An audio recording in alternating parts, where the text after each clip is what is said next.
ಬಿಬಿಎಂಪಿಯ ಚುನಾವಣೆ ನಡೆದು 4 ವರ್ಷಗಳು ಕಳೆದಿದೆ. 5ನೇ ವರ್ಷಕ್ಕೆ ಬರುತ್ತಿದೆ. ಈ ಸಂದರ್ಭದಲ್ಲಿ ಮಾಹಿತಿ ಹಕ್ಕು ಅಧ್ಯಯನ ಟ್ರಸ್ಟ್ ಸಮಿತಿ ಅಧ್ಯಕ್ಷ ಅಮರೇಶ್ ರವರು ಬಿಬಿಎಂಪಿಯ ಕೇಂದ್ರ ಕಚೇರಿಯಿರುವ ಆದಿಶಕ್ತಿ ಸಪ್ತ ಮಾತೃಕೆಯರ ದೇವಸ್ಥಾನಕ್ಕೆ ಮೊರೆ ಹೋಗಿ ಆಷಾಢದ ಶುಕ್ರವಾರದ ವಿಶೇಷ ಪೂಜೆ ಸಲ್ಲಿಸಿದ್ದಾರೆ. ದೇವಿಯಲ್ಲಿ ಕೇಳಿಕೊಂಡಿದ್ದಾರೆ.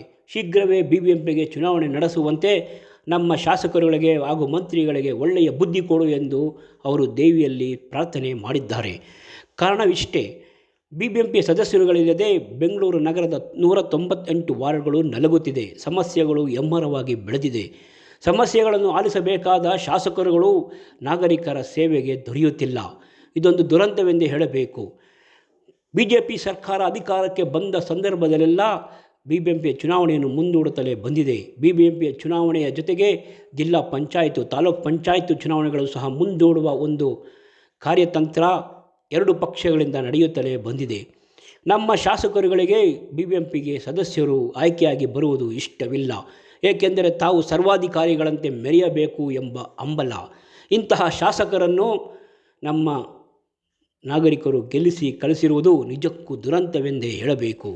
ಈ ನಿಟ್ಟಿನಲ್ಲಿ ಅಮರೇಶ್ ರವರು ದೇವಿಯ ಮೊರೆ ಹೋಗಿ ಸುಪ್ರೀಂ ಕೋರ್ಟ್ನಲ್ಲಿ ಒಳ್ಳೆಯ ತೀರ್ಪು ಬರಲಿ, ನಾಗರಿಕರ ಪರವಾಗಿರಲಿ ಮತ್ತು ಶಾಸಕರಿಗೆ ಪ್ರಜ್ಞೆ ಬರುವಂತೆ ಮಾಡು ತಾಯಿ ಎಂದು ಮೊರೆ ಹೋಗಿದ್ದಾರೆ.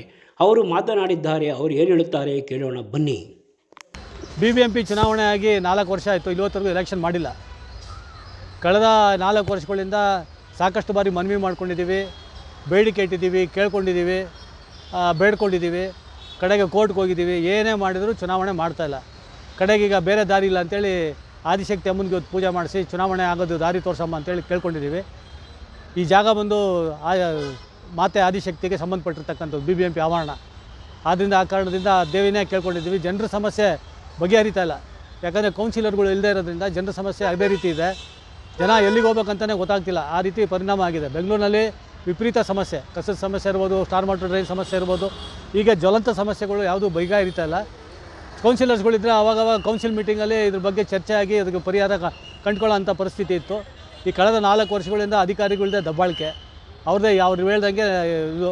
ಆದ್ದರಿಂದ ಇವರು ಸರ್ಕಾರ ಕೂಡ ಇದ್ರ ಕಡೆ ಸರಿಯಾದ ರೀತಿಯಲ್ಲಿ ಗಮನ ಹರಿಸ್ತಲ್ಲ. ಈಗ ಗ್ರೇಟರ್ ಬೆಂಗಳೂರು ಮಾಡ್ತೀನಿ ಅಂತ ಬೇರೆ ಒಂದು ಸಬು ಬೆಳ್ತಿದ್ದಾರೆ. 5 ಗ್ರೇಟರ್ ಬೆಂಗಳೂರು ಮಾಡಲಿ, ಇವರು ಬೇಡ ಅಂತ ಹೇಳೋದಿಲ್ಲ. ಆದರೆ ಈಗ ಚುನಾವಣೆ ಮಾಡಿ ನೆಕ್ಸ್ಟು ಇನ್ನು 5 ವರ್ಷ ಆದಮೇಲೆ ಇವರು ಗ್ರೇಟರ್ ಬೆಂಗಳೂರು ಮಾಡಲಿ. ಈಗ ಆಲ್ರೆಡಿ 4 ವರ್ಷ ಆಗಿರೋದ್ರಿಂದ ಈಗ ತಕ್ಷಣ ಚುನಾವಣೆ ಮಾಡಬೇಕಂತ ಆಗ್ರಹಪಡಿಸಿ ಮತ್ತು ಮನವಿ ಮಾಡಿಕೊಂಡು ಮತ್ತು ದೇವರ ಪೂಜೆ ಕೂಡ ಮಾಡಲಾಗಿದೆ.